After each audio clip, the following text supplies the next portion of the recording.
여러분들 반갑습니다. 오늘 두 번째 시간으로 경기도의 건축 이야기를 함께 나누도록 하겠습니다. 지난 시간에는 경기도 건축의 총체적인 이야기를 했으면 오늘은 이제 강론으로 들어가서 첫 번째로 행궁과 영전이라는 주제를 가지고 생각해 보겠습니다. 행궁은 뭐 여러분들 들으면 뭐 하는 곳인지 금방 아시겠죠. 임금이 지방으로 거동하게 되면 머무시는 곳이지요.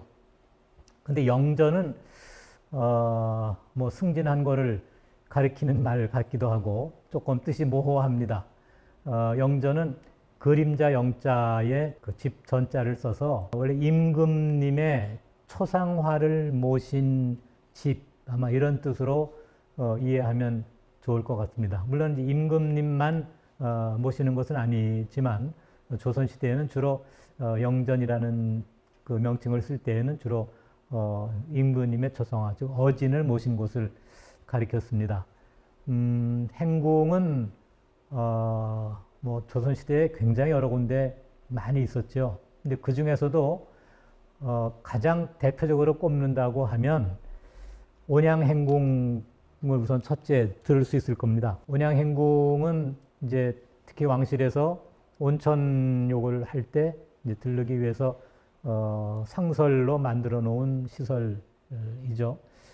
온천도 조선시대 여러 군데 있었습니다만은 제일 대표적으로 자주 또 임금의 거동이나 왕실 가족이 갔던 곳이 이 온양이죠. 지금 온양시에서 원래 그 자리에 일제시대 때 호텔을 세웠었는데 그 호텔을 이제 다 매입해가지고 아마 온양 온천을 머지않아 그 옛날 모습으로 이렇게 좀 볼 수 있는 준비를 하고 있는 것으로 알고 있습니다. 그 외에는 역시 이제 그 행궁으로 치면 서울 남쪽에 있는 남한산성 행궁 그리고 북쪽에 있는 북한산성 행궁, 이 두 곳이 전쟁이나 유사시에 임금이 잠시 이렇게 이제 좀 피신할 수 있는 곳으로 상설 시설로 만들어 놓은 대표적인 곳이고요. 또 한 곳 아주 제일 유명한 곳이 이제 수원 화성 행궁이죠. 그래서 오늘은 이제 행궁 쪽은 남한산성 행궁과 북한산성 행궁 그리고 화성 행궁 이 세 가지를 조금 살펴보고 그 다음에 이제 영전의 대표적인 건물인 수원의 화령전을 살펴보도록 하겠습니다.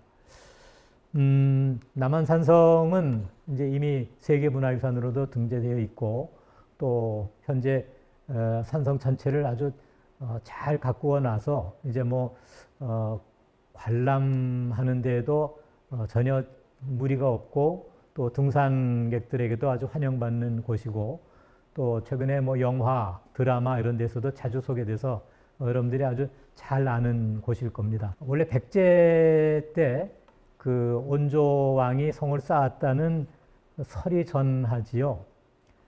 그리고 아마 고려시대 통일신라서부터 고려시대 내려오면서 약간의 성터들이 좀 있었던 것 같습니다. 그거를 이제 인조 때 들어와서 북쪽 여진족의 움직임들이 좀 심상치 않으니까 그런 그 유사시를 대비한 산성을 쌓자 해서 이제 축성이 됐고 주로 이제 그 승려들을 동원해서 쌓은 것으로 알려져 있습니다. 남한산성과 관련해서는 주로 이제 그 병자호란 때 패전했던 현장이라는 약간 좀 부정적인 이미지가 좀 남아 있기도 하지만 사실 역사적으로 따져보면 그 외에도 남한산성이 갖고 있었던 여러 가지 그 이야기거리들이 많이 담겨 있습니다.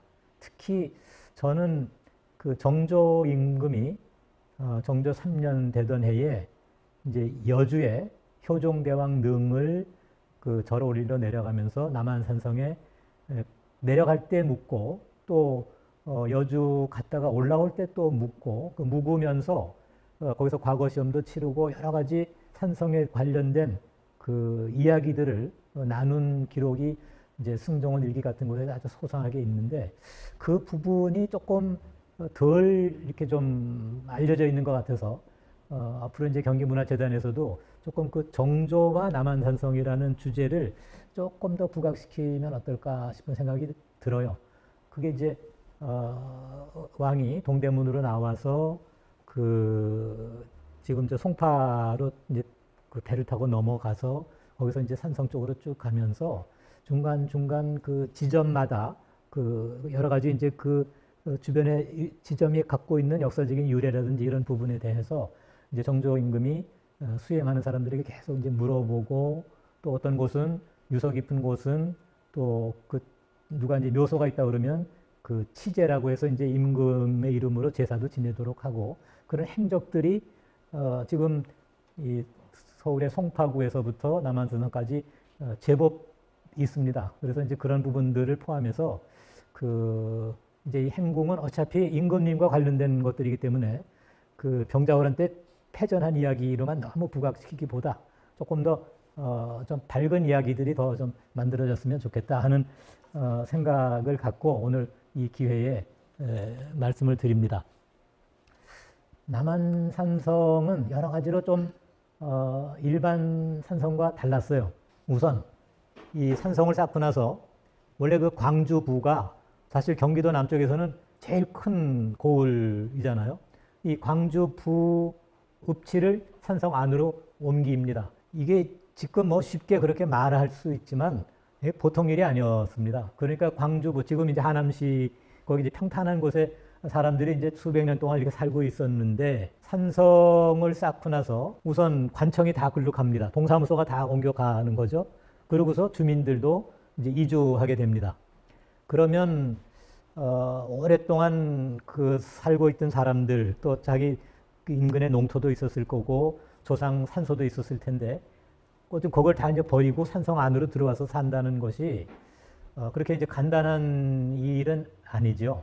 그러나 어쨌든 그 나라의 또 명령이고 여러 가지 또 그런 산성 안으로 들어와서 사는 데 따른 혜택들도 있었기 때문에 큰 무리 없이 이제 이주가 이루어진 것 같아요. 그런데 한 가지 좀 흥미로운 것은 향교는 안 갑니다. 향교라는 게 이제 공자묘, 이제 신주를 모시고 공자님께 제사도 지내고 또 고을 학생들을 가리키는 곳이잖아요. 다른 거는 다 갔는데 향교만 안 갔다. 그 이유는 무엇일까? 보통 이제 향교는 일반 고을에서도 읍성이 있으면 읍성 바깥에 둡니다. 왜냐하면 아마 향교에 이제 머물러서 공부하는 학생들이 그 성 안에 그걸 두면 이제 출입하는 데 좀 어려움이 생길 수도 있을 것 같아서 아마 출입의 편의를 좀 도모했던 것이 아닌가 싶은데요. 남한산성의 경우에도 이게 이제 산성 안에 향교가 들어가게 되면 학생들의 출입에도 좀 지장이 생길 수 있는 걸 우려한 것 같고 또 하나는 역시 이제 향교라는 것이 그 향교만 있는 것이 아니고 주변에 향교를 운영하는 마을이 형성됩니다. 그 향교 마을, 지금은 이제 교촌이라는 이름으로 지방에 많이 남아 있잖아요.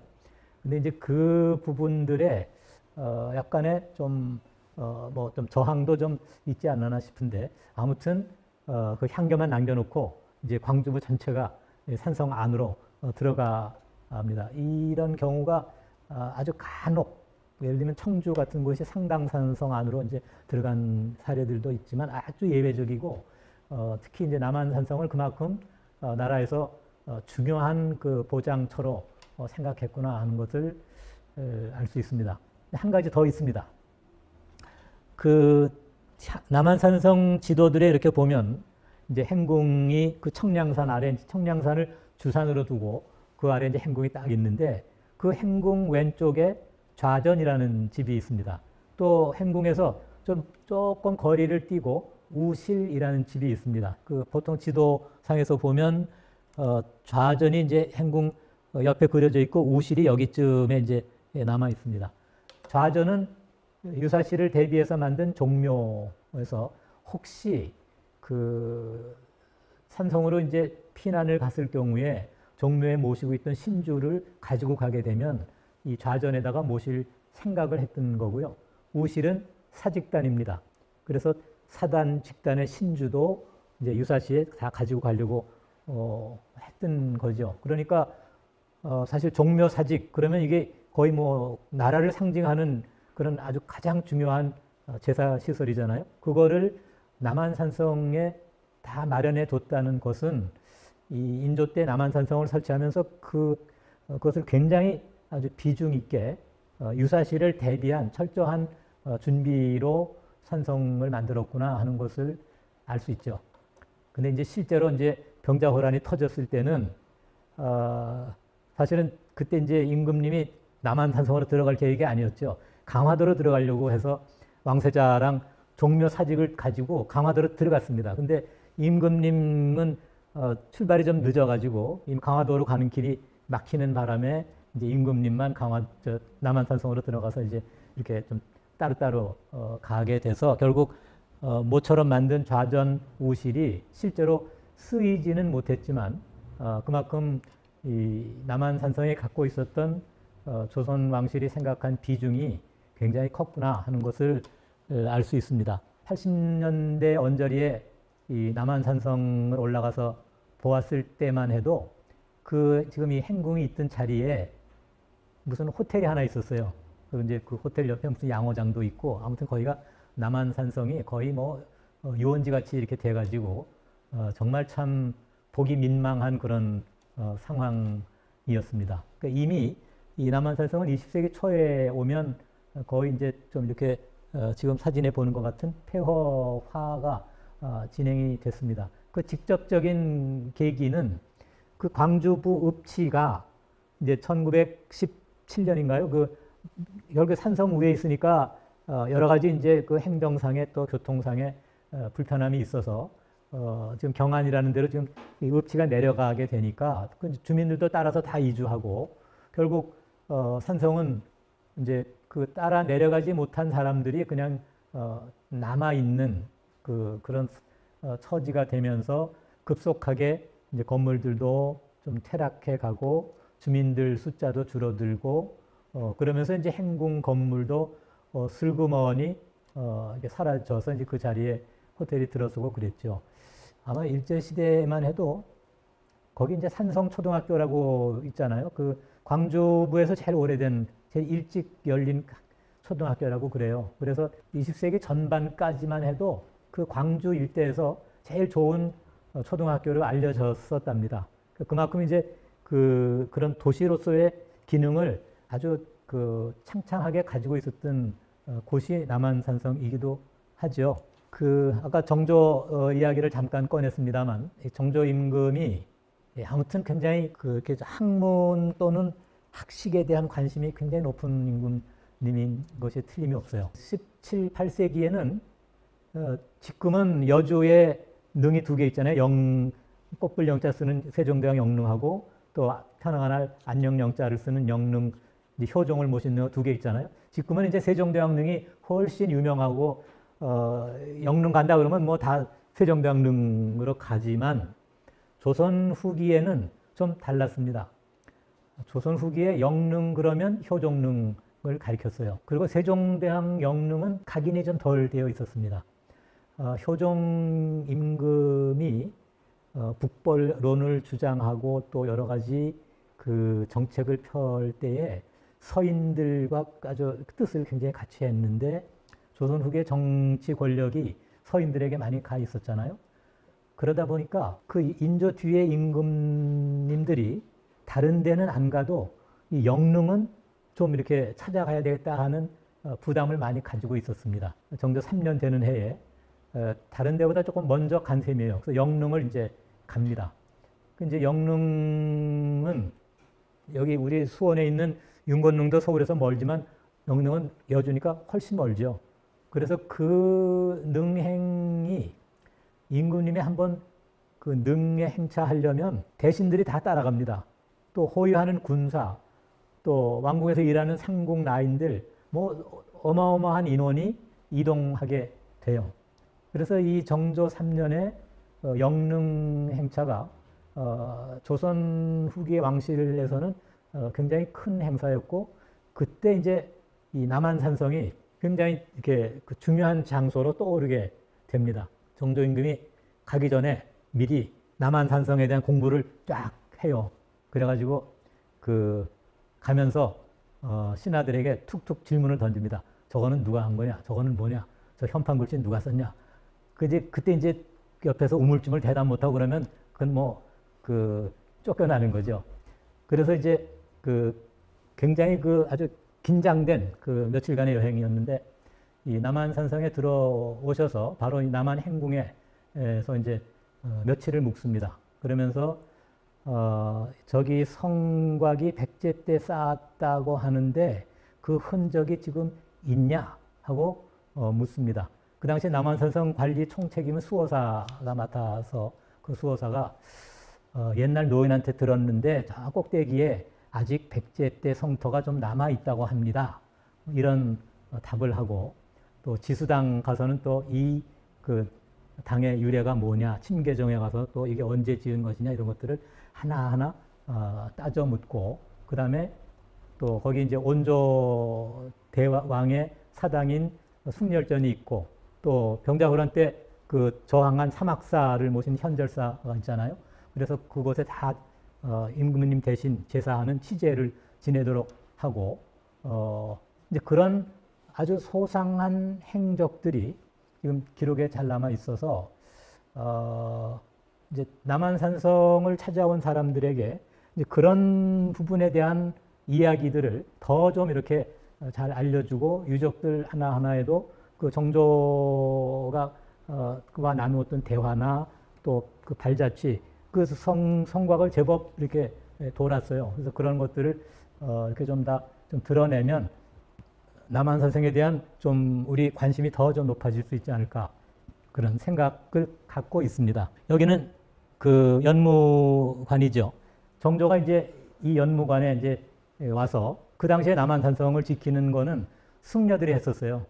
뭐 골짜기마다 절들이 가득해가지고 그 승려들이 승군으로 불렸습니다. 그리고 이분들은 그 절에 고정해서 있는 것이 아니고 지방 각지에서 올라와서 몇 년간, 뭐 3년, 5년 이렇게 해서 머물다가 또 내려가고 하는데 굉장히 그 이제 도청섭이 있고요.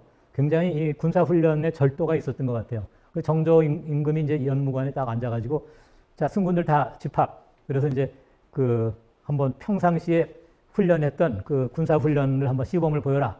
그래서 이제 이 승군들이 그 이 연무관 앞에 원래는 꽤 넓은 마당, 지금 조금 이제 여기가 조금 달라지긴 했는데 넓은 마당에서 그 군사 조련을 한 것 했고 정조 임금이 그걸 보고 아주 절도 있는 그 군사들의 모습이다 하고 이제 칭찬했다는 기사들도 있습니다.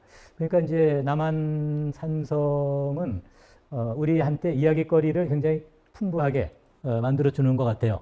그래서 다행히 이제 여기가 이제 그 호텔도 다 매입하고 주변 토지 전부 사들여 가지고 경기도에서 굉장히 그 노력을 진짜 많이 기울였습니다. 그리고 물론 또 하남시도 거기에 또 이제 실무적으로 협력을 해서 저도 이제 그 과정에서 몇 번 뭐 그 회의도 참석하고 그랬는데 저기 또 종각도 다 만들고 뭐 행궁뿐 아니고 그 객사 건물도 다시 세우고 근데 앞으로도 할 게 뭐 무궁무진해 보여요. 그 조선시대의 그런 산성과 행궁의 좀 이미지를 조금 더 살리려면 그래서 남한산성은 조금 더 우리가 더 관심을 좀 갖고 그 뭔가 좀 이야기거리가 막 이렇게 좀 나올 수 있도록 더 해야 되겠다 이런 생각을 갖고 있습니다.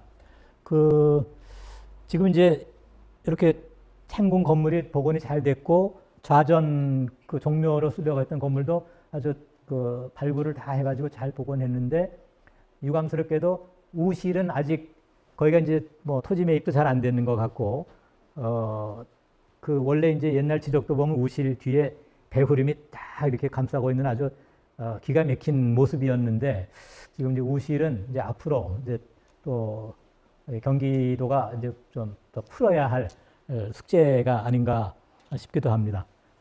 저 발굴할 때 여기 통일신라 때 그 건물이 나와가지고 큰 화제가 됐었죠. 뭐 건물 규모도 크고 막 벽이 두께가 뭐 1m가 넘는 그 벽체가 나오고 제일 앞권은 저쪽에는 기와장, 보통 기와의 한 4배 정도 되는 크고 묵직한 기와들이 쏟아져 나와서 아마 이게 이제 무슨 군사용 건물이어서 벽도 두껍게 하고 그 위에다가 큰 기와를 덮었던 건물이 있었나 보다.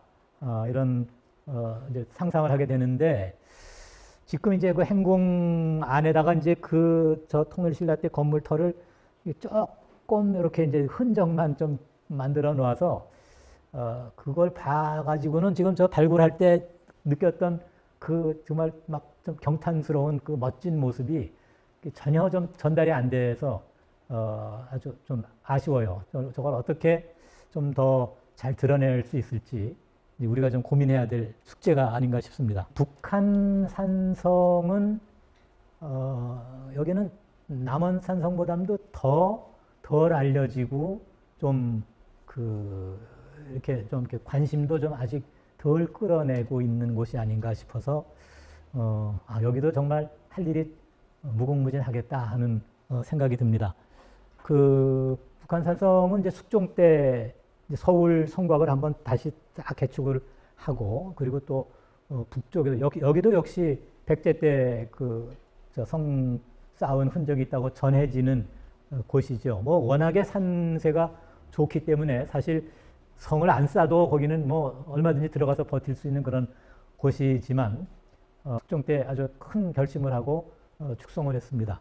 남한산성은 승려들을 불러서 했는데 그때는 이제 17세기 아직 초반, 그러니까 아직 이제 이 민간의 힘으로 그 산성을 하기에 조금 좀 버거운 시절이었던 것 같고요. 이 북한 산성은 서울에 있는 오군영, 훈련도감, 금이영, 어영청 이런 곳의 군사들을 주로 동원해서 성곽을 잘 쌓았죠. 이제 이번 강좌에서는 저는 또 성곽은 잘 모르기도 하고 성곽 얘기는 많이 다루지 않겠습니다만은 벌써 돌 쌓은 거가 다르잖아요. 북한 산성은 돌을 네모 반듯하게 해서 이제 대포에 맞아도 버틸 수 있도록 이렇게 꾸민 곳이고 워낙에 산세가 이렇게 크기 때문에 아마 쌓기도 어려웠을 것 같고 큰 노력이 들어가 있지 않았나 싶습니다. 북한 산성을 쌓고서 숙종은 당연히 그 숙종 임금의 명으로 쌓았으니까 이제 가봐야죠. 그래서 숙종이 이제 아마 한 2번 가셨죠. 영조도 2번 정도 갔던 것 같습니다. 기록에는 이제 왕세자 때도 간 것처럼 나오지만은 그때는 산성까지 안 가고 나중에 이 영접만 했던 것 같기도 하고요. 어쨌든 영조가 북한 산성에 굉장한 관심을 기울여서 여기다가 왕실의 그 책들을 보관하는 집도 짓도록 하고 영조 스스로가 북한 산성을 가는데 79세에 이 북한 산성을 가서 여기 이 동장대까지 올라갔다고 합니다. 그래서 지금 이 동장대는 지금 이게 이제 옛날 사진에 이렇게 있는데 물론 이제 가마 타고 가셨겠죠. 임금님이 걸어갈 리가 없으니까. 근데 가마 타고 가더라도 임금이 직접 그 거둥을 한다는 거는 그거 자체로 큰 의미가 있는 일이어서 이제 북한 산성에서도 저 79세에 거둥했던 영조의 그 걸음을 조금 더 이렇게 더 드러냈으면 싶은 생각도 들어요.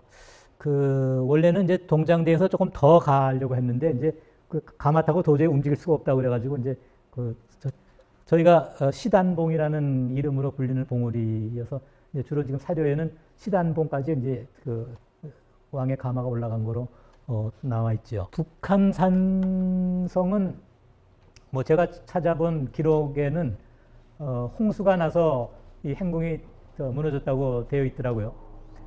북한산 쪽이 홍수 피해가 좀 유난히 많았던 것 같아요. 중흥사도 원래는 중흥사 터에다가 행궁을 쓰려고 그랬는데 옆에 있던 사람이 저 자리가 저 뒤에 언덕들이 가파라서 큰 비가 오면 저희가 떠내려갈 것 같습니다. 그래서 지금 자리로 다시 바꿨다고 그래요. 그런데 중흥사도 물론 20세기에 들어와서 한번 물난리를 겪었고 이 행궁터 역시 그런 이제 수혜를 입었던 모양입니다.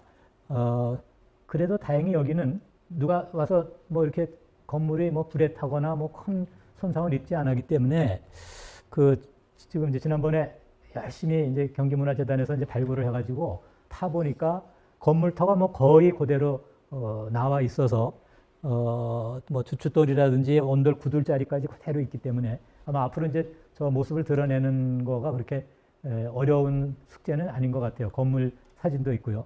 근데 이제 북한 산성의 좀 재미있는 부분은 어떤 기록에 보면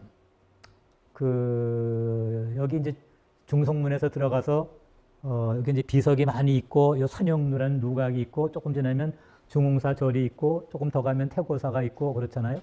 이제 거기 승려들이 교대 근무하느라고 많이 이제 내려가고 올라오고 또 여기가 저 산영루 주변이 서울 북쪽에 좀 행세하는 사람들의 유람지로 아주 인기가 높았답니다.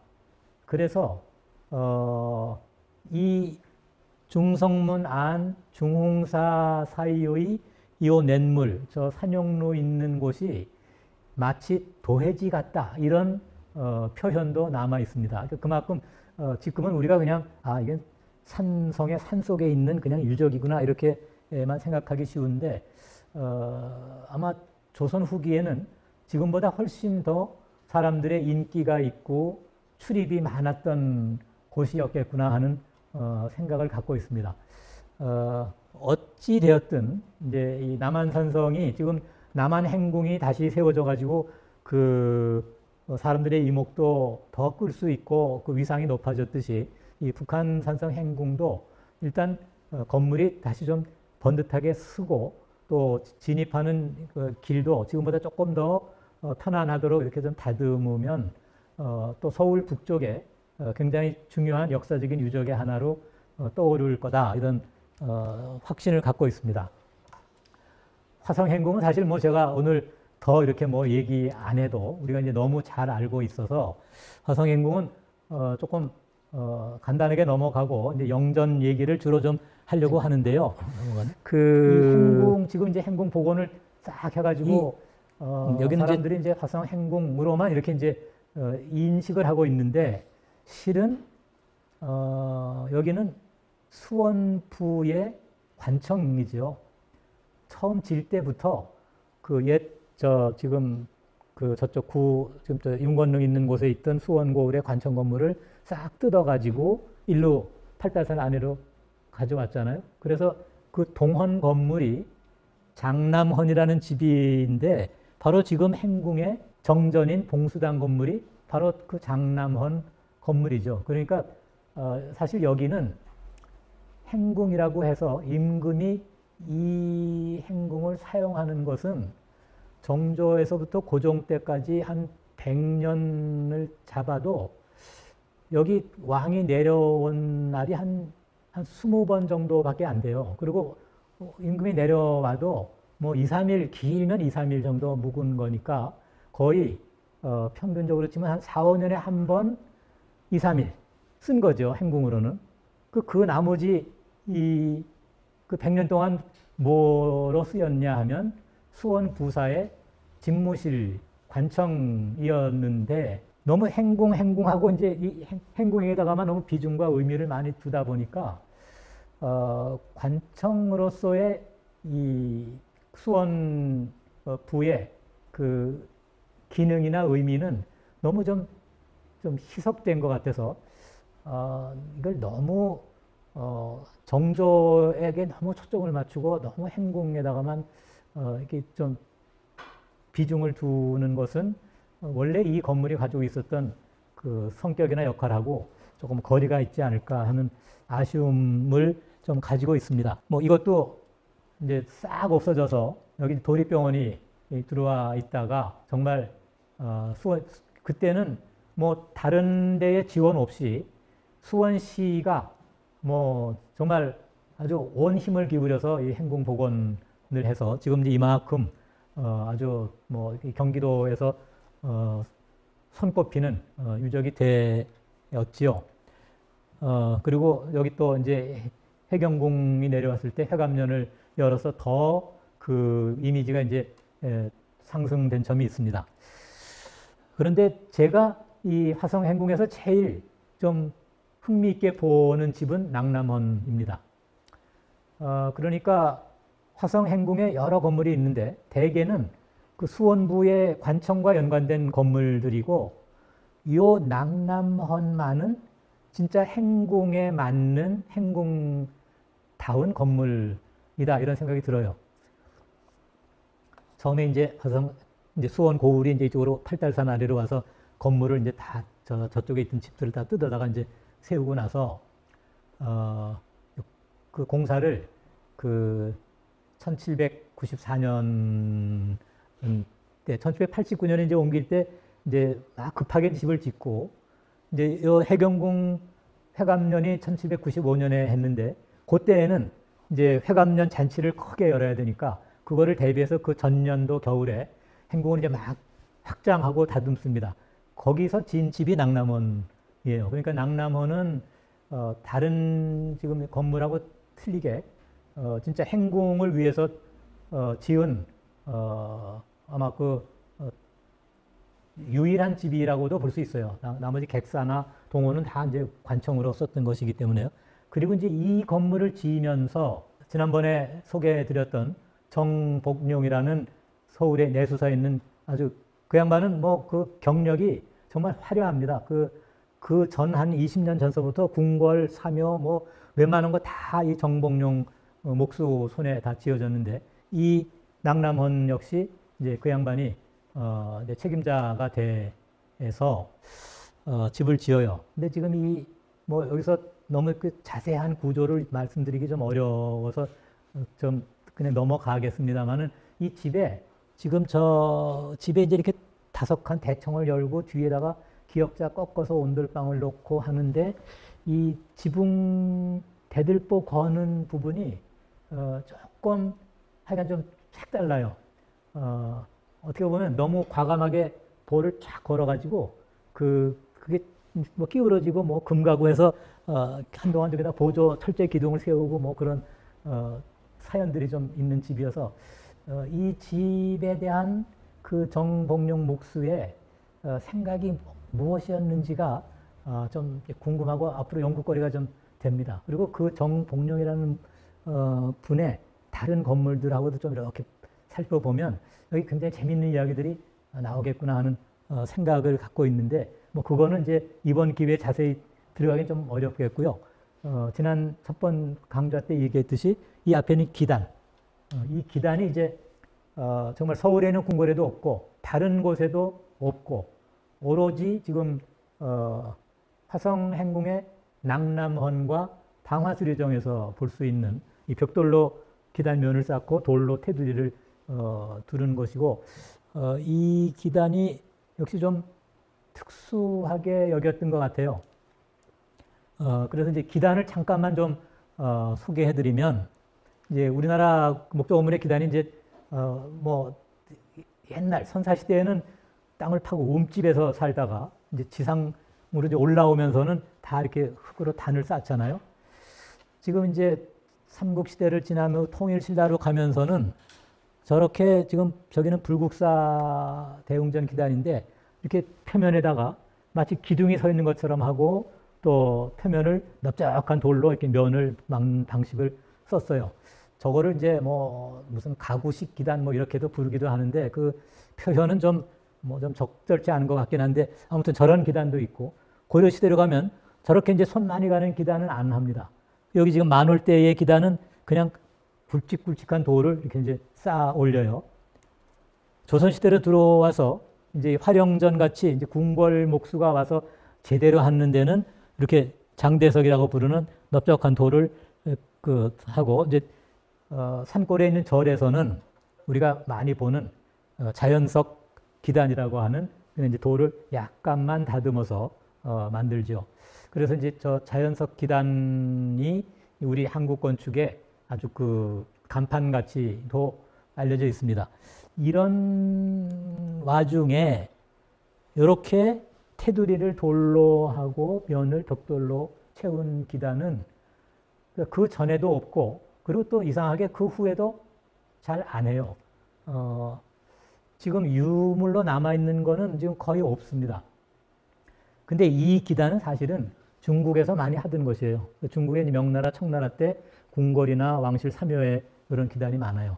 그래서 이제 이 화성 축성할 때는 그 정조 임금도 굉장히 그 열린 마음으로 중국에서 그 뭐 책을 수천 권을 들여와서 임금이 스스로 막 책을 읽고 거기서 서양 과학 기술도 막 이렇게 살피고 신하들에게 이제 그거를 응용하기도 하고 그러잖아요. 그러면서 아마 이런 이제 당시로서는 기존에 없었던 첨단 건축이겠죠. 이런 거를 여기서 이제 시행할 수 있는 임금님은 그런 분위기를 조성해 주신 것 같고, 이제 공사 감독관들도 그런 그걸로 뭔가 좀 새로운 거, 색다른 걸로 해보자. 거기에 이제 그 정복룡 목수나 또 아마 지금 이름은 잘 드러나지 않지만 저런 일을 하는 미장이도 있었을 것이고 석공도 참여했을 것 같습니다. 그런 점으로는 이 화령전의 기단은 우리가 이제 조금 더 그 가치를 높게 좀 들여다볼 필요가 있는 거죠. 그리고 진짜 이게 경기도니까 가능했을 수 있어요. 이제 서울 같은 궁궐에서 저렇게 색다른 걸 하면 저게 뭐냐 하고 또 뭐 말이 많을 수 있기 때문에 이게 이제 경기도가 가지고 있는 그런 새로운 걸 만들 수 있는 분위기가 있었던 게 아닌가 이런 생각도 듭니다. 이제 영전 이야기로 넘어가겠습니다. 그 임금님 초상화, 어진 모신 건물은 태조 이성계를 모시는 집이 가장 대표적입니다. 조선시대 태조 어진을 모신 건물은 뭐 제일 유명한 거는 전주에 있는 경기전인데요. 거기 말고도 뭐 이성계와 연관이 있는 곳에는 다 세웠습니다. 함흥에도 있고 평양에도 있고 개성에도 뭐 말할 것도 없고 그러고 나서는 사실은 이 임금님 초상화를 모신 건물이 그 다음엔 그렇게 많지 않아요. 세조 임금이 죽으면서 그 세조 무덤이 있는 광릉 옆에다가 저런 영전을 세운 적이 있는데, 이게 이제 영전이라는 걸 세우면은 관리가 굉장히 어려워요. 왜냐하면 이게 초상화를 이제 초상화 비단에 그려서 이렇게 걸어 놓으면 그게 뭐 비가 새거나 뭐 조금 또 벌레가 먹거나 뭐 그렇게 되면 난리가 나거든요. 그래서 보통은 이제 이렇게 펴서 걸치지 못하고 둘둘 말아가지고 이제 상자에다가 이렇게 잘 모셔놨다가 제사할 때만 이렇게 이제 펼쳐서 쓰기도 하는데, 이게 또 제사도 힘들어요. 왜냐하면 이제 보통 신주를 모신 제사는 죽은 분의 혼에게 제사 지내는 거기 때문에 그 제사 지내는 절차가 뭐 정해져 있습니다. 근데 이 초상화를 모신 곳은 이 신주에게 모시는 것하고는 방식이 달라요. 이거는 마치 살아계신 분에게 그 절을 올리는 것 같은 절차를 취해야 돼요. 그러니까 그 제사도 진설하는 음식도 다르고 제사 절차도 까다롭고, 그러니까 이게 이 영전이 있는 건물의 고을 수령은 아주 골치가 아픕니다. 그리고 이제 무슨 전쟁이 나거나 뭐 사건이 터졌다 그러면 그거 우선 둘둘 말아가지고 피난도 가야 되고, 그래서 이제 이런 어진 모신 건물을 그렇게 함부로 막 못 짓습니다. 조선 후기에는 그 서울에 이제 그 영희전이라고 해서 이제 그 숙종 뭐 그 전부터 있었지만 거기에다가 이제 몇몇 임금님을 모신 건물이 있고, 또 창덕궁 안에 이제 그 영전 모신 영전이 있고, 그다음에 이제 숙종이 왕 그 제위 중에 자신의 어진을 강화도에 이렇게 이제 모시게 해서 장령전이라는 집을 짓도록 했습니다. 숙종은 왜 이 어진 모시는데 좀 공을 들였냐 하면, 이게 이제 어진이 딱 있으면 신하들이 이제 때때로 가서 절을 올려야 돼요. 그러면 이제 거기서 이 왕의 그 위상이 올라가는 겁니다. 결국은 신하들이 아무리 니네들이 떠들어도 니들 위에 국왕이 존재하는 것이다 하는 것을 이제 이렇게 각인시켜 주는 것이기 때문에 숙종이 특히 이제 왕권을 좀 강화하려는 여러 가지 시책 중에 이 영전 건립이 있었습니다. 뒤에 이제 강화도에는 이제 영조도 거기다가 그 만령전이라는 걸 지어서 이제 그 어진을 봉안했죠. 그 다음에 이제 나온 집이 화령전입니다. 지금 이런 어진 모신 집 중에 뭐 제일 유명한 집은 경기전이고요. 여기는 다행히 저 태조 이성계 어진이 원본이 그대로 있어서 더 유명합니다.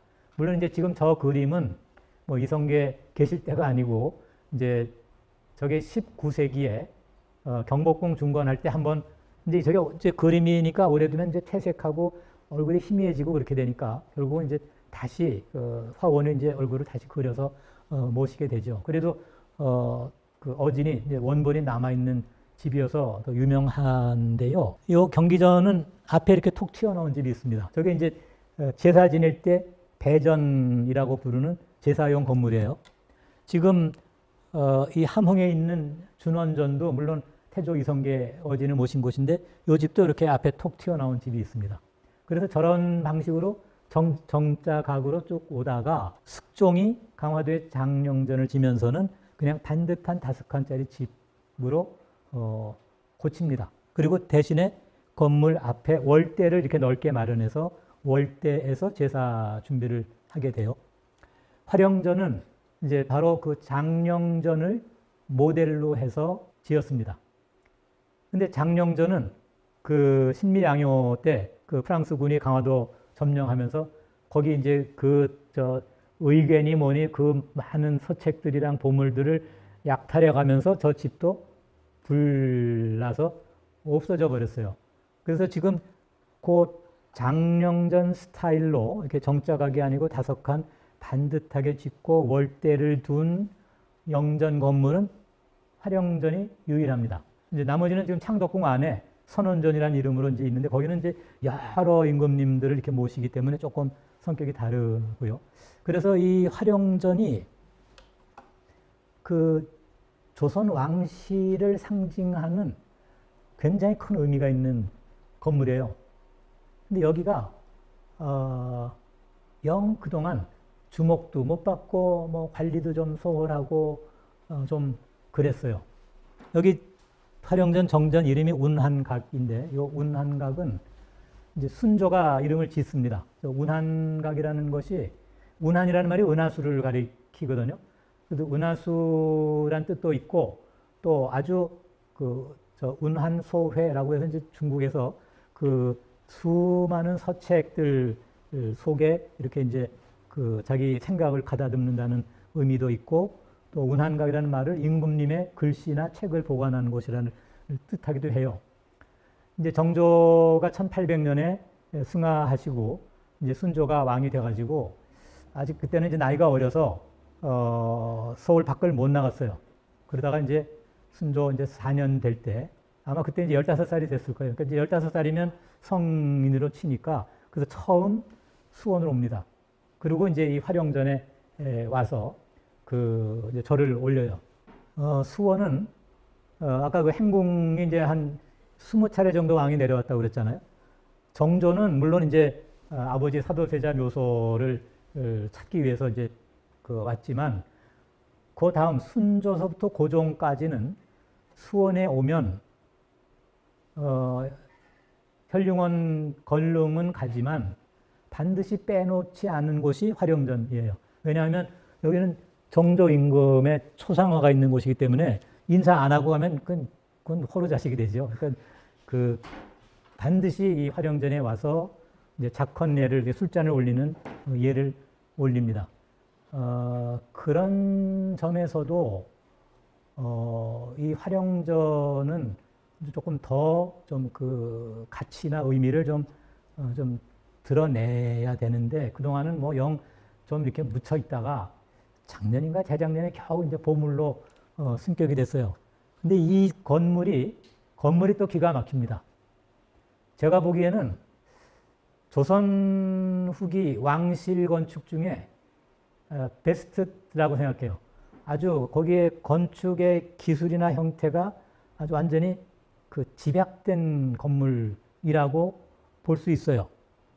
근데 이제 이 화령전을 지을 때, 그러니까 이제 정조 승하한 후에 물론 이제 왕실의 그 실권은 그 정순 왕후가 쥐고 있지만 그래도 그 정조에 대한 그 추모의 분위기가 아주 왕실에도 가득했기 때문에 수원에다가 무언가 정조를 추모하는 건물을 남기자 하는 분위기가 있었습니다. 그래서 결국은 그게 다른 거 없고 어진을 봉안하는 걸로 이제 귀결이 된 겁니다.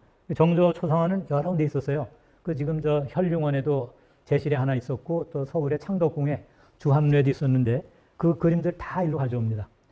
그래서 주합례에 있는 게 이제 큰 대본이라고 해서 큰 거고 현룡원 거는 이제 작은 거였는데 이제 이 화령전을 짓고서 그 대본을 이제 그렇게 거는 거에다 쓰고 밑에 앞에다가 이제 그 작은 걸 모셔서 이제 마치 정조 대왕이 여기 살아있는 것 같은 그런 느낌을 이제 상징하는 것인데 이 집을 짓기 위해서 서울에 이제 내수사 있는 목수가 전후창이라는 목수가 이제 목조를 책임 맡고 김성진이라는 이 양반은 금이영 군영에 속해 있는 석수였대요. 그래서 이 두 사람이 책임자가 돼가지고 이 집을 짓습니다. 그런데 전후창은 벌써 이제 사도세자 묘소 영웅원 옮길 때 그 관을 싣고 가는 가마, 그게 이제 굉장히 공을 들여야 된다고 그랬잖아요. 그거 할 때 벌써 책임자였고 화성 축성에서도 뭐 500 며칠 일하고 정조 국장 때도 목수 편수를 일한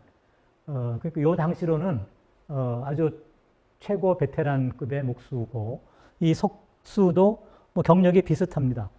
그래서 왕실에서 이렇게 일하던 아주 1급 목수 석수를 불러다가 화령전을 지었는데 역시 이 목수나 석수도 서울에서 궁궐에서는 마음껏 기량을 발휘하지 못하던 것을 수원에 와서는 아주 솜씨를 마음껏 부린 것 같아요.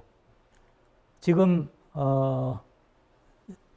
내 안에 이제 그 초상화를 모셔두는 내합이라는 요 이제 그 궤가 있는데 여기 최근에 이거를 좀 수리하려고 이제 조사를 했더니 단청에 오칠이 이렇게 쫙 돼 있고 거기다가 이제 이렇게 단청을 한 아주 그 당시로서는 가장 고급 그 기술이 여기 이제 담겨 있는 거를 확인하고 또 요 내부도 가운데 이제 이렇게 절하는 데가 있고 좌우에 익실이라는 방이 있어서 거기에 정조회가 보시던 책, 또 정조의 글씨 이런 것들을 다 보관했었습니다. 그리고 그 부분은 요 내합 밑에도 온도를 설치하고 익실 아래도 온도를 설치하고 그러니까 그 습기 먹지 말라고요. 근데 이제 이 온도는 고종 때 화재 위험이 있다 그래가지고 이제 마루로 고쳐라 그래가지고 이제 지금은 마루로 싹 고쳐 놓았는데 건물 바깥에 온돌 아궁이가 그대로 남아 있어요. 그 내합 밑에는 구들도 그대로 좀 있습니다. 뭐 이거를 굳이 뭐 다시 옛날 온도를로 뭐 돌이킬 필요까지는 없을지 몰라도 그만큼 공을 많이 들였고 여기 뭐 이거는 그렇게 크게 뭐 중요한 건 아니지만 여기 발이 있습니다. 이 거북 무늬로 이렇게 짠 발이요. 그 이제 발을 이렇게 말아 올릴 때 쓰는 철물도 지금 옛날 거 그대로 있는데 사실은 조선시대의 웬만한 사당에는 저 발이 다 있었어요. 그래서 보통 때는 발을 다 내립니다. 지금 이제 서울의 동묘에도 발 이렇게 쫙 내린 사진들이 있고 그런데 이 발이 지금 하나도 없어요. 남은 데가 없습니다. 그러니까 아마 뭐 6.25 사변 나고 또 그동안 어수선할 때 뭐 이렇게 슬그머니 와서 이제 발이 한번 그냥 걷어가면 그만이니까 뭐 가져가기도 하고 또 화령전도 실은 이 발의 윗부분만 조금 남아 있었어요. 저렇게 다 있는 것이 아니고 그래서 한동안은 이제 윗부분 발만 이렇게 있던 거를 이제 요 몇 해 전에 실은 그보다 좀 더 전에 요 남아 있는 걸 가지고 요 발을 다시 재현해야 되겠다라고 했는데 그때 누구 인간문화재 되시는 분이 너무 가격을 비싸게 얘기해서 그때 수원에서 못했어요. 그러다가 아마 그 후에 이제 지금 이렇게 아주 멋진 이제 발이 이렇게 드리워져 있어서 이 화령전은 하나하나가 다 아주 보물 같은 집이에요. 근데 이 중에 이제 건축적으로 아주 획기적인 것이 바로 저 중간에 있는 복도각이지요. 근데 이 정전에 있던 초상화를 이 옆에 왼편에 있는 이안청으로 이제 옮기게 될 때 비바람을 피하기 위해서 저 복도각을 이렇게 이제 지었던 겁니다. 그리고 이제 여기서 그러니까 이런 식의 복도 같이 생긴 집은 조선 후기 제사 지내는 건물에 가끔 나와요. 예를 들면 이제 궁궐에 이제 빈소를 차리면 이제 빈전 건물 앞에 이렇게 직각 방향으로 통로를 만들어서 거기다가 이제 제수 같은 걸 이제 보관해 놓기도 해요. 그때는 그거를 배설청이라고 불렀고 복도각이라는 말은 쓰지 않았는데 화령전에 와서 복도각 이렇게 이제 명칭이 나오더라고요. 전에 이제 제가 요 얘기를 한번 했더니 어떤 분이 나 그 일제시대 복도가 우리나라에 일제시대부터 나온 줄 알았더니 조선시대도 있었네 하고 아주 반가워하는 이야기를 들었습니다. 그러니까 이 화령전의 복도각은 건축적으로는 굉장히 의미가 있는 부분이에요. 이제 이 이후에 이제 궁궐 여기저기 뭐 사당 여기저기 이제 복도각이라는 게 이제 쭉 생기기 때문에 그래서 오늘 이제 뭐 이 행궁과 영전 가지고 물론 이거는 경기도만의 집이라고 볼 수는 없어요. 결국 왕실에서 다 이렇게 내려와서 지어주고 뭐 그런 부분이 있지만 어쨌든 경기도 땅이기 때문에 이런 색다른 건물들이 지어질 수 있었다고도 볼 수 있고 그런 점에서 이제 이런 행궁, 영전 여기에 대해서 우리가 조금 더 자부심을 갖고 더 이런 건물에 대한 관심을 높였으면 좋겠다 하는 것이 오늘 두 번째 이야기의 대강입니다. 고맙습니다.